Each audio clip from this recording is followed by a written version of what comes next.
Imagina uma escola que acredita que o governo não deveria se meter na economia, que acha que imprimir dinheiro é como pôr fogo em gasolina.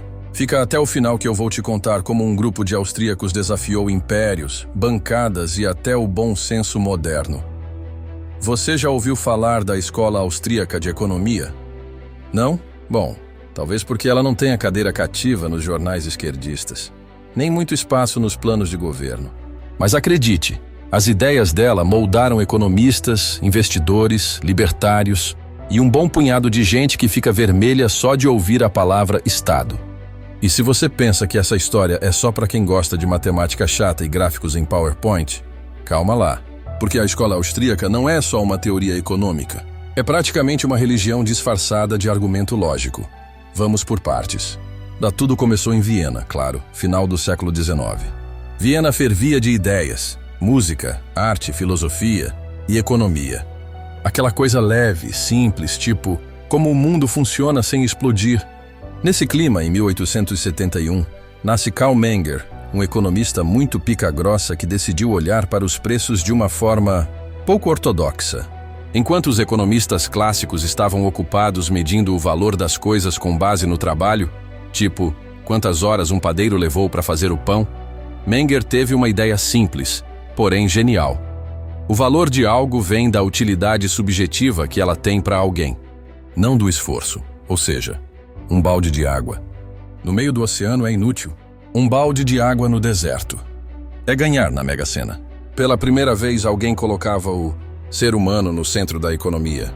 O indivíduo, suas preferências, suas escolhas, seus gostos estranhos por crossfit, ou mesmo as minas do job. Foi assim que nasceu a escola austríaca, com uma ideia tão óbvia que parecia revolucionária.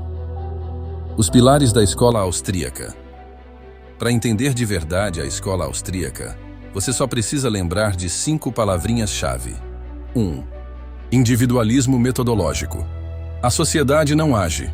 Quem age são indivíduos. Ou seja, nada de a economia decidiu, o mercado reagiu. Quem reage é gente. Com medo, emoção, instinto e, às vezes, uma intuição errada baseada num tweet. 2. Ação humana. Toda ação humana visa um fim.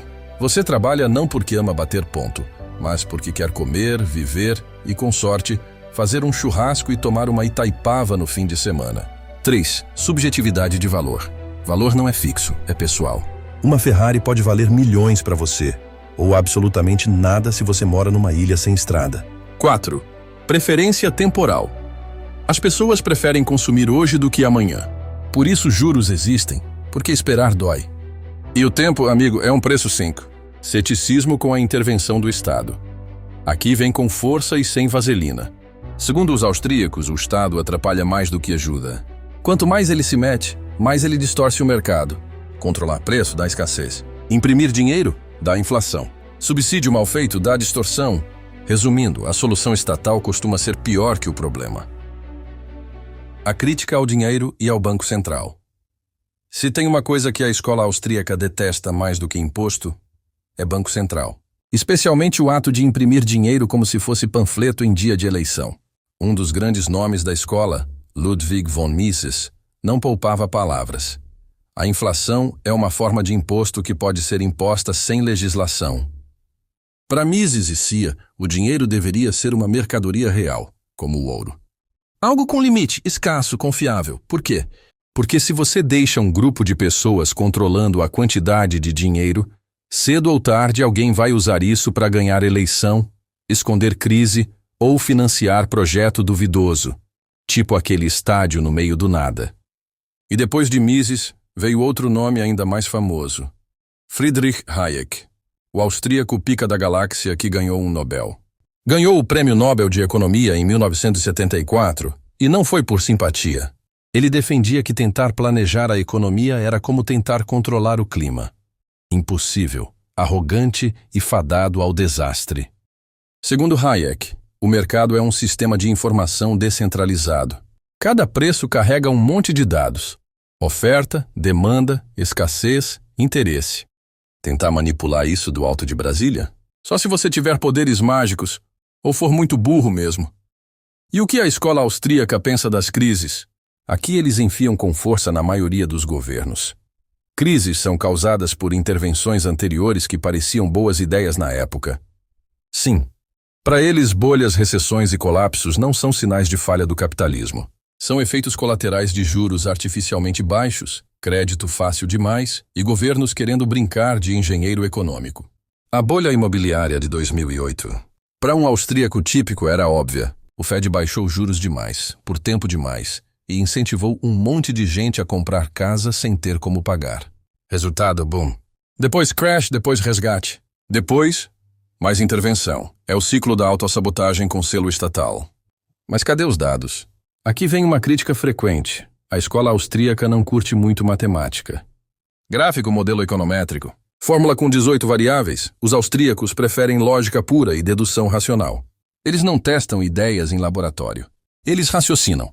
Se A leva a B e B causa C, então não façam A. Ponto. Para muitos economistas modernos, isso é insuficiente.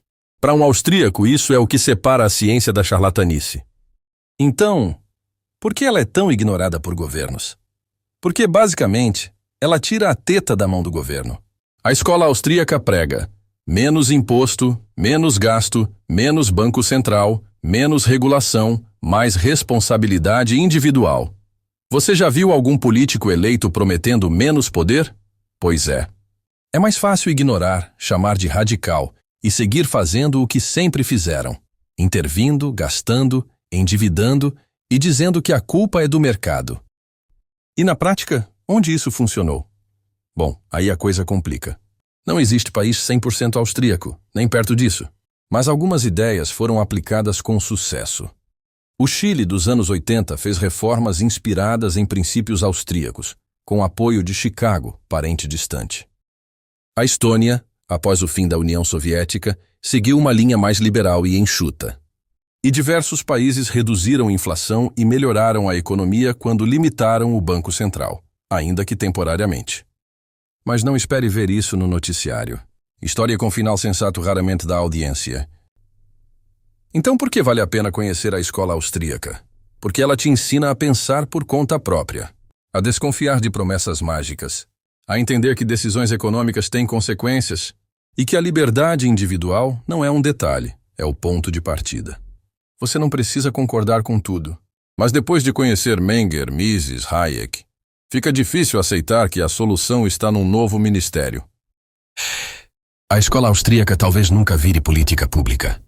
Mas segue viva, nos livros, nos debates e em cada pessoa que acha que liberdade econômica é melhor que plano de governo com PowerPoint colorido. Agora eu quero saber de você. Você já conhecia a escola austríaca? Concorda ou acha viagem? Comenta aqui embaixo. Se inscreve no canal Olá Histórias. Porque entender o passado pode ser o único jeito de não cair nas mesmas promessas no futuro. E deixa o like, que aqui a gente não imprime, mas valoriza. Até o próximo vídeo, onde a história continua e os erros também. Fui.